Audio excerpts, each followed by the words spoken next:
Receive na po boss, Friday pa. Gulat ako dito boss. Bili ulit ako, legit pure honey. Boss, maraming salamat. Inabisuan mo ako, dumating agad. Fast delivery. Nakarating kagad sa inyo nung Friday.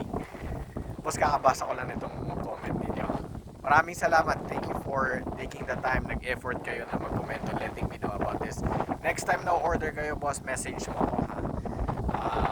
Boss, sabi mo sa isang video, pag order ako ulit, may message yun.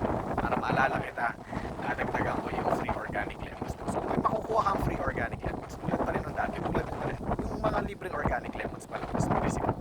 Okay na. Well secured pa. No, yung pagkabalot, secured na secured. So since may makukuha kang free organic lemons, sa next na order mo, dadagdagan ko rin. Maraming salamat. Big shoutout sa iyo, Aiden, Pogi, 21, Missy. God bless you, boss. Take care. Hello everyone, sa mga taong gusto ng pure honey, ng raw honey, meron tayo sa Shopee, meron din tayo sa TikTok Shop, cash on delivery tayo sa buong bansa, Luzon, Visayas at Mindanao. At sa bawat bote na mabibili ninyo, meron tayong libreng organic lemon. Sa mga tao naman na ngayon lang nakita to, ngayon lang nakita itong Mercas Raw Honey, igorot kami from Cordillera Region, doon galing yung honey natin, doon din galing yung mga lemons natin, yung mga organic lemons, and we are from Cordillera Region. Just a quick video. God bless everyone. Take care.